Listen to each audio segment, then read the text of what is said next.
మన ఆర్ఐడి గారికి, మన కాలేజ్ ప్రిన్సిపల్ గారికి, వైస్ ప్రిన్సిపల్ గారికి, వేదిక మీద ఉన్న మసలపన్న గారికి, నంది గారికి, వేదిక మీద ఉన్న ఉపాధ్యాయులకు, విద్యార్థులకు పేరు పేరున హృదయపూర్వక ఈరోజు కాలేజీ అంటే కొన్ని మంచి మాటలు చెప్పుకోవాలి, మన వృత్తులు పోయే మాటలు చెప్పుకోవాలి. మన తల్లిదండ్రులు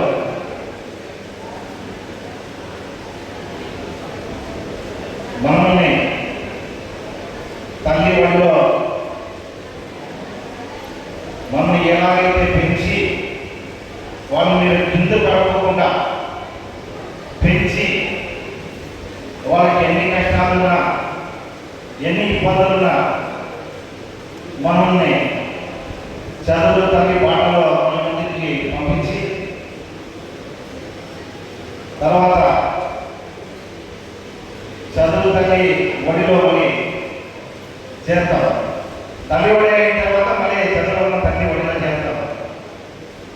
ఆటలు పాటలతో ఏమి కష్టాలు లేకుండా మనకి ఏమి ఇబ్బంది లేకుండా మంచి మన చదువులో ఉన్న తల్లిలో మనం ఒడిలో చేస్తాం. ఆ చేరడానికి కారణం తల్లిదండ్రులు. ఆ కూతురు కానీ కొడుకు కానీ వాళ్ళు చదువుకున్న తర్వాత ప్రయోజకులు అయితే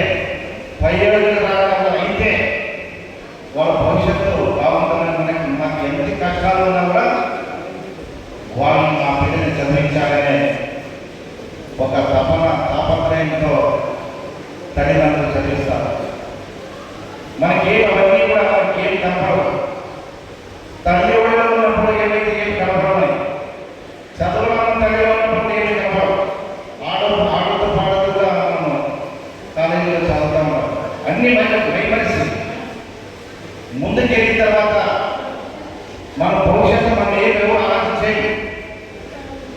మన భవిష్యత్తు ఎవరు ఆలోచన చేయకుండా అవన్నీ కూడా వృధా అయిపోయిన తర్వాత మన ఎనికి చూస్తే రాలేని పరిస్థితి.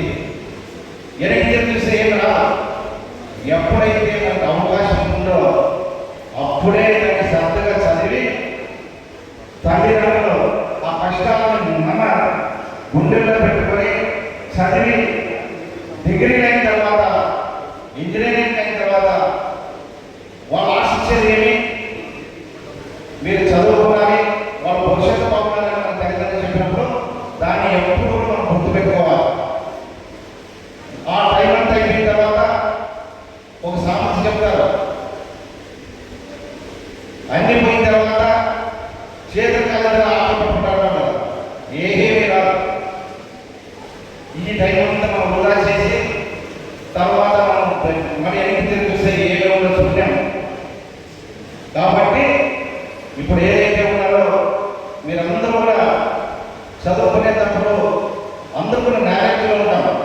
10th వరకు చదివేటప్పుడు ఒక నేరేజ్ ఉంటుంది, కాలేజీకి వచ్చిన తర్వాత ఒక నేరేజ్ ఉంటుంది, డిగ్రీకి వచ్చిన తర్వాత మీరు మెచ్యూరిటీ వస్తుంది. కాబట్టి దాన్ని గమనించుకొని మీరు ఎప్పుడైతే విద్యాభ్యాసాన్ని పూర్తి చేసి ఏదో రకాల ఉద్యోగం సంపాదించుకునే విధంగా మీరు కష్టపడితేనే మీ భవిష్యత్తు బాగుండడానికి ఇది ఒక మంచి అవకాశం. కాబట్టి ఇది ఎవరు నలుగురు ఈరోజు ప్రభుత్వాలను మనం చూస్తాము.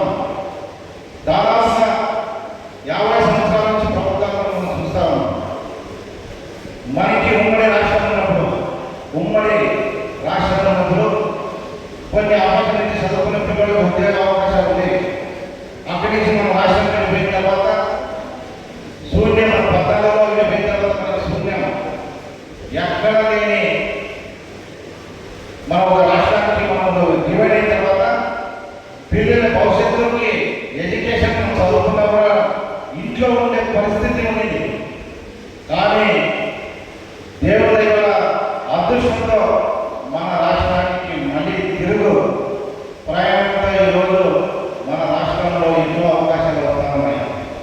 దానికి రాష్ట్ర ముఖ్యమంత్రి నారా చంద్రబాబు నాయుడు గారు, ఎడ్యుకేషన్ మినిస్టర్ లోకేష్ గారు ఈరోజు మన రాష్ట్రానికి ఈరోజు కూటమి ప్రభుత్వంలో కేంద్ర సహకారాలతో మన రాష్ట్రానికి ఎన్నో కార్యక్రమాలు వస్తూ ఉన్నాయి, ఇండస్ట్రీలు వస్తున్నాయి. పెద్ద Google company, AI Google company ఎన్నో మనకి వస్తూ ఉన్నాం. కాబట్టి మీరు కేవలం మీరు చదివితే ప్రతి ఒక్కరికి ఉద్యోగ అవకాశం కలుగుతుందని ఖచ్చితంగా ఘంటాపరంగా ఈరోజు ముఖ్యమంత్రి గారు ఎడ్యుకేషన్ మంత్రి లోకేష్ గారు కూడా 20 లక్షల ఉద్యోగం మా పిల్లలకు వస్తామని చెప్పి ఈరోజు అంటా ఉన్నారు. ఎందుకంటే ఏ రాష్ట్రానికి ఇంత భారీ ఎత్తున ప్రాజెక్టు ఎక్కడ రాలే, కర్ణాటక పోయే ప్రాజెక్టు కూడా మన రాష్ట్రానికి తీసుకోబడుతున్నారు. పక్కనే కర్ణాటక పోయే ప్రాజెక్టు కూడా ఈ గూగుల్ కంపెనీ కర్ణాటక పోయే పరిస్థితి. దాన్ని కూడా మన ముఖ్యమంత్రి గారి చర్యలతో, లోకేష్ గారి చర్యలతో మన రాష్ట్రానికి పెద్ద ఏఐ గూగుల్ కంపెనీ మన రాష్ట్రానికి వస్తూ ఉన్నారు. ఇటువంటి ఆపర్చునిటీ ఉన్నప్పుడు మనము ఆ చదువుని వేస్ట్ చేస్తే ఆ చదువుకునే ఏదో రకంగా ఉద్యోగ అవకాశం మీకు ఖచ్చితంగా చదువుతా ఉంది. మనం పదవికి పోతా ఉంటాం, పదవికి పండగకి ఎవరు పోయినప్పుడు లేదంటే మేము ఏదో క్యాంపస్ పోయినప్పుడు అడుగుతా ఉంటాం. రైతు కూలిగా ఉండే రైతు పిల్లవాళ్ళు అమ్మాయి కానీ అబ్బాయి కానీ చదువుకొని ఏం చేస్తారు పిల్లలు అంటే వాళ్ళు సాఫ్ట్వేర్ ఇంజనీర్, బెంగళూరులో సాఫ్ట్వేర్ ఇంజనీర్. ఎంత వస్తుందన్న అబ్బాయికి ఎంత వస్తుంది, బాబుకి ఎంత వస్తుంది? 60,000 వస్తుంది. నాకు నెలకి 20,000 పంపిస్తానని చెప్పారు. నెలకి ఒక 20,000 పంపిస్తారు, నేను హ్యాపీగా పంపుతా ఉన్నాను, నా పిల్లవాడు కూడా హ్యాపీగా అక్కడ ఉద్యోగం చేస్తున్నాడు కాబట్టి నీకు పంపిస్తున్నాను అంటే ఆ రోజు తల్లిదండ్రులు చదివించి ఆ ఇంజనీరింగ్ చేసేదానికే వాళ్ళ భవిష్యత్తు అక్కడ ఉంది. తల్లిదండ్రులు కూడా వాళ్ళు ఆశించిన ఫలితం అది దక్కగా ఉంది. కాబట్టి ఇవన్నీ కూడా మన పిల్లలు ఈ వయసులో ఇవి మంచి కాలేజీ రోజు మనం అన్నీ మాట్లాడుకోవాలనే ఈ సందర్భంగా కూడా అవన్నీ కూడా కష్టాలు చూసాం. మేము కూడా పల్లెల్లో ఉండి చదువుకొని ఈరోజు ఇంత స్థాయిలో వచ్చామంటే ఆ రోజు తల్లిదండ్రుల వాళ్ళ శ్రమ వల్లే ఈరోజు మనం ఈ స్థాయి పొందామంటే ఇది గౌరవంగా ఎక్కడ పోయినా మనం గౌరవంగా చెప్పాలి.